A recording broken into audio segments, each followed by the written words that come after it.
Assalamualaikum warahmatullahi wabarakatuh. Selamat siang teman-teman semua.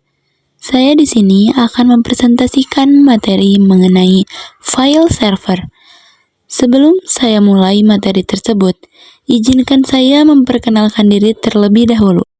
Perkenalkan, nama saya Melinda. Saya dari kelas 11 TKJ 2. Baik, kita lanjut.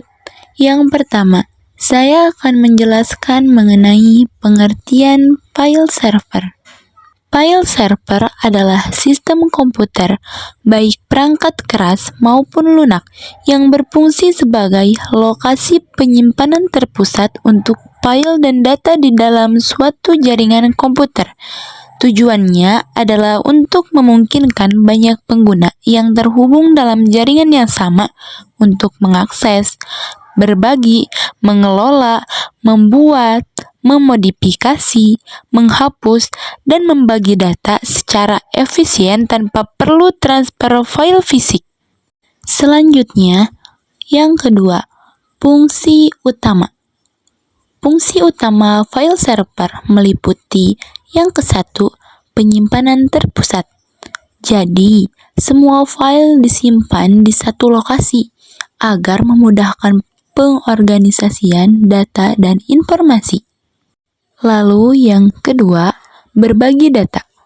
Memfasilitasi pembagian file dan sumber daya antar pengguna dalam jaringan secara umum. Yang ketiga, kontrol akses. Administrator dapat menetapkan tingkat izin yang berbeda kepada pengguna akses berbasis peran, memastikan keamanan dan kerahasiaan data. Yang keempat, redundansi dan pencadangan. Memastikan data penting terlindungi dari kehilangan atau kerusakan melalui mekanisme pencadangan dan redundansi data. Lalu, yang kelima, aksesibilitas jarak jauh. Pengguna dapat mengakses file dari berbagai lokasi dengan aman, seringkali melalui solusi cloud storage modern yang pada dasarnya adalah bentuk file server yang diakses melalui internet. Yang terakhir, manajemen versi file. Untuk membantu menghindari kesalahan versi file yang berbeda di berbagai perangkat. Jadi, memastikan pengguna selalu mengakses versi terkini. Yang ketiga, komponen kunci. Komponen file server terdiri dari perangkat keras dan perangkat lunak yang saling bekerja sama. Mari kita jelaskan perangkat keras terlebih dahulu. Perangkat keras bisa disebut hardware, terbagi beberapa bagian. Yang kesatu, CPU, Central Processing Unit. Prosesor yang kuat untuk menangani banyak permintaan akses file secara bersamaan.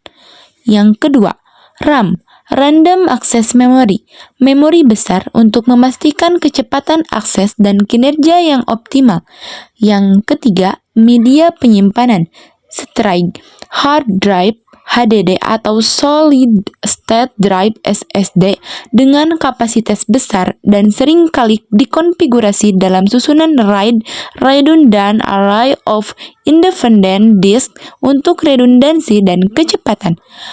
Yang keempat, antarmuka jaringan, kartu jaringan NIC berkecepatan tinggi untuk komunikasi data yang efisien. Yang terakhir, kelima, catu daya, power supply, seringkali ganda redundan untuk memastikan operasional yang berkelanjutan.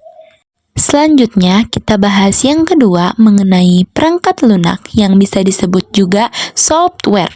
Yang kesatu, sistem operasi server. Sistem operasi khusus yang dirancang untuk menangani banyak pengguna dan mengelola data dalam jumlah besar.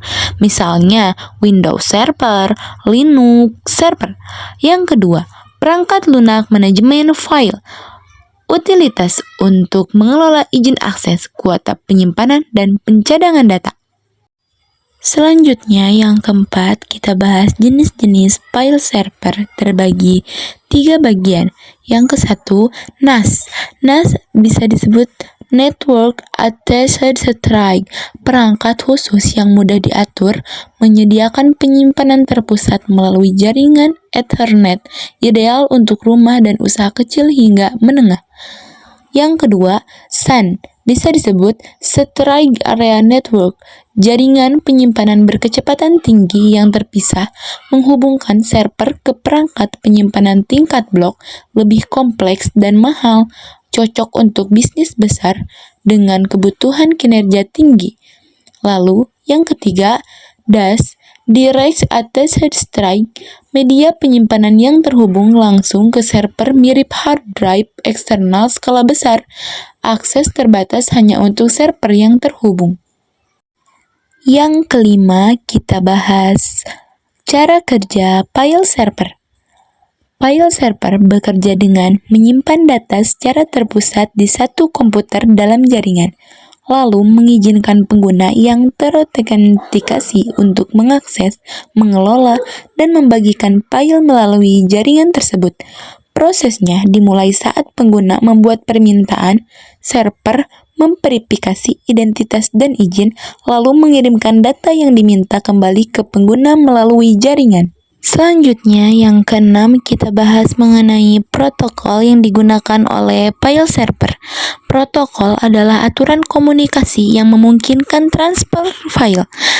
Yang kesatu adalah SMB, Server Message Block, yang bisa disebut juga untuk protokol standar yang umum digunakan pada jaringan Windows. Yang kedua, NFS, Network File System, protokol standar yang umum digunakan pada jaringan berbasis Unix atau Linux. Yang ketiga, FTP, File Transfer Protocol, protokol standar untuk mentransfer file antara komputer melalui jaringan atau internet, sering digunakan untuk akses jarak jauh. Yang ketujuh, ada juga kelebihan file server.